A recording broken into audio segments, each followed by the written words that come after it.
Alan Watts once said that solitude is the natural state of clarity because it is only when we are alone that we can hear our own voice. You know that feeling when someone says, "Can I come over?" and you smile, but inside your stomach tightens. You're not alone. Lots of people dislike having visitors, not because they hate people, but because having someone in your home can actually change everything about how you feel and how your day goes. The first reason is simple but powerful. You feel safest when you're in control of your environment. Some people rely on other people for their sense of comfort. You rely on your space. Your home is the one place where every object, every sound, every movement is familiar. You know where everything is. You know the temperature you prefer. You know the pace of your day, the quietness of your hours, the small habits that make the space feel steady. When you're in control of your environment, nothing surprises you. You don't have to explain anything, adjust anything, or react to anything out of your personal rhythm. But when a visitor comes, even if they are polite and well-meaning, everything changes. The room feels different. The energy changes. Your brain switches from a relaxed state into a monitoring mode. You suddenly notice details you didn't notice before. The sound of someone walking, the way they place their cup on the table, the objects they look at. Even if the visitor is not judging you, your brain becomes aware that something unpredictable is now inside your space. And unpredictability for you is not a small thing.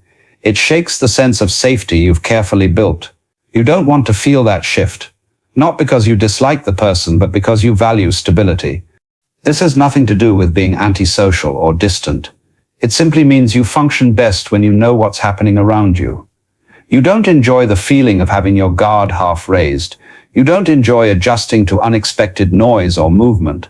You don't enjoy sharing a space that is deeply personal to you. For you, comfort is tied directly to environment, not to people. When your environment changes, your comfort changes with it. And you'd rather preserve that comfort than sacrifice it out of obligation. The second reason is different, and it has nothing to do with control. It has to do with responsibility. You don't like the pressure of hosting. Some people can have visitors without thinking twice about it. They don't worry about the state of the house, the conversations, or how long the visit will last. But for you, having a visitor means stepping into a role you never asked for.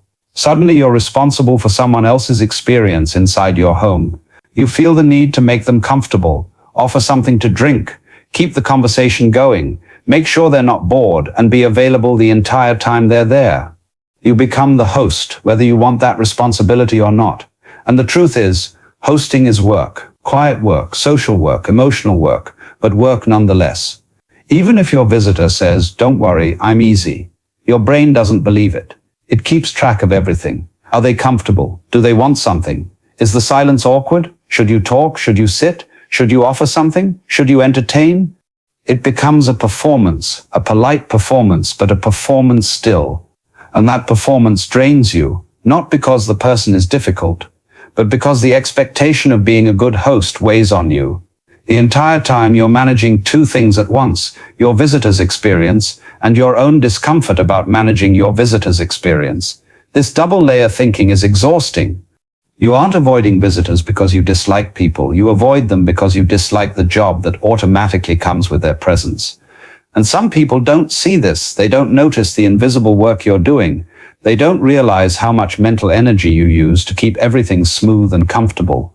They don't know that by the time they leave, you're more tired than if you had worked a full shift. This exhaustion builds over time, and without even noticing it, you begin to prefer not having visitors at all. Not because you can't socialize, but because you don't want your home to turn into a workplace. You want your home to stay a home, a place where you don't have to entertain or perform, a place where you can exist as you are. The third reason stands on its own as well. Separate from control and separate from hosting, you take a long time to mentally adjust to another person's presence. This isn't about environment or responsibility. It's about your internal pacing. Your mind doesn't shift instantly from solitude to company. It takes time to warm up, to settle, to feel natural around another person. You're not someone who can jump into social mode the moment someone arrives. You move slower than that, not emotionally, but mentally. Think about it. When someone steps into your house, their presence doesn't just fill physical space, it fills mental space. Their body, their voice, their movement, their energy all add new information you have to process, and your mind needs time to adjust to that. But visits don't give you that time. They begin the moment the person walks in. You're suddenly expected to engage, talk, react, and be present, even though your mind hasn't caught up yet. It's like waking up from sleep and being asked a deep question before your brain is fully awake. You're there physically, but internally, you're still transitioning. When someone visits, your mind enters that transition phase, slowly, carefully, and because that shift feels uncomfortable, you prefer not to put yourself in that situation at all. This has nothing to do with liking or disliking the person. You can genuinely love someone and still struggle to adjust to them being in your space. It's simply how your brain operates.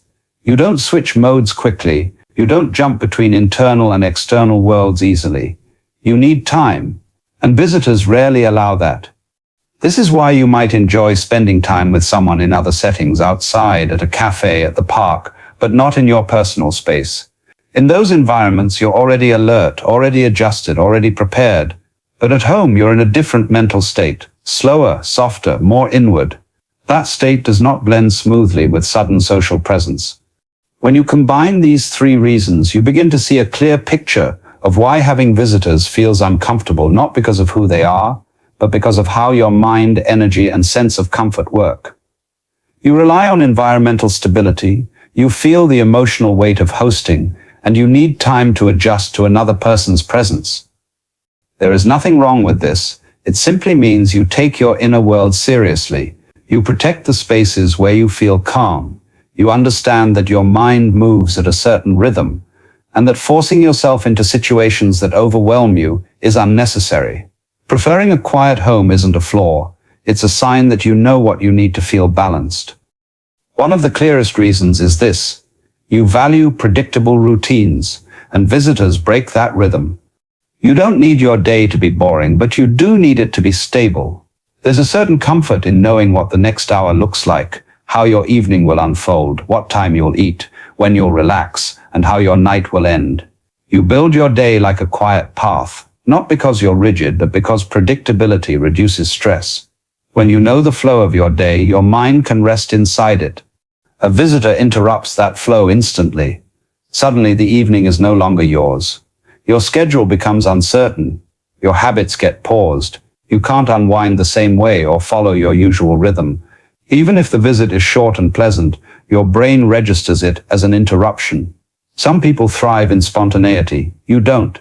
You need mental space to prepare for changes, and visitors rarely provide that preparation. This isn't about control, it's about pacing.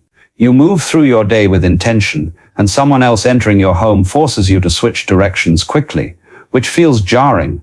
It's not the person that feels stressful, it's the disruption. Another reason is one many people won't admit out loud, but it's entirely valid. You can be fully yourself only when you're alone. This isn't about wearing a fake personality in public. It's simply the difference between you with others and you with yourself. When you're alone, your face relaxes differently. Your thoughts are unfiltered. Your body language is natural. You don't have to monitor your reactions or think about how you sound. You move in your space without adjusting anything. You can talk to yourself, pace around, sit however you want, and exist exactly as you are. But the moment someone enters your home, another version of you wakes up. Not a fake one, just the social version. It's the version that listens more carefully, watches your tone, organizes your thoughts, and becomes more aware of your environment. You become switched on. Some people enjoy that switch. You find it draining, and it's not because you don't want connection. It's because being alone is the only time you experience the world without any social expectation. Visitors remove that freedom. Even if the visitor is someone you trust deeply, your mind doesn't relax the same way. Your inner world opens fully, only in private. And because that version of you is the version that feels most real, you protect it by keeping your door closed more often than open. Another reason is this. You bond better outside your home, not inside it. Some people socialize most comfortably in their own living room. You're the opposite. You might enjoy spending time with others at cafes, parks, or neutral spaces where no one is responsible for hosting and everyone is equally present. When you meet people outside, the interaction feels lighter. You don't have to prepare your home. You don't have to worry about mess, noise, comfort, or entertainment. You have the freedom to arrive, talk, laugh, connect, and then leave when you've had enough. That level of freedom does not exist when someone visits your house. Once they're inside, you're committed. You can't politely step away. You can't wrap up the interaction smoothly. You can't exit the situation if you get tired. Neutral spaces make bonding easier for you because they don't demand anything extra. You show up as a participant, not as a host. You enjoy the person, not the responsibility attached to their presence. And because you know that you connect more naturally outside your home becomes the last place you want those interactions to happen. You prefer to protect your space and keep your connections in places that feel light, not places that feel like work. The final reason is deeply practical. Your mind connects home with recovery, not socializing. Everyone has a place where their system resets. For you, that place is your home. It's where you decompress after work, where you process your day, where you put down the emotional weight you've been carrying, where you catch your breath. Your home is the place where your mind goes from doing to resting. That shift is important for you. Without it, the stress from the outside world doesn't leave your system. Visitors change the meaning of your home. When someone comes over, even someone you like, your brain exits recovery mode and steps into responsiveness. You become alert. You become attentive. You become present in a way that requires energy. The rest you were supposed to get gets delayed or cancelled. And because your mind depends on home as the place where you recharge, having visitors there feels like someone stepping into your charging station and unplugging you. Not intentionally, just by their presence alone. This is why some people can socialize all day and still host at night, while you might feel drained after just a short visit. Your mind associates home with rest so strongly that bringing social interaction into that space feels unnatural. It's not about the visitor, it's about the meaning your home holds for you. And protecting that meaning becomes essential if you want to stay emotionally balanced. When you put these 4 reasons together, you get a picture that is clear, grounded. You value order and stability, so interruptions feel heavy. You express your most natural self in privacy, so visitors feel intrusive. You bond better outside your home, so hosting feels unnatural. And you rely on your home as a recovery space, so visitors interfere with that process. Each one reveals a different part of your inner world. Together, they explain not why you avoid people, but why you protect the environments that help you function well.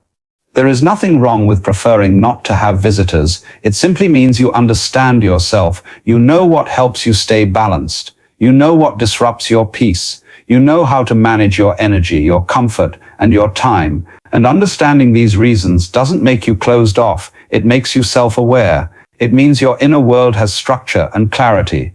And instead of forcing yourself into environments that throw you off balance, you choose what supports your well-being. That's wisdom, not avoidance.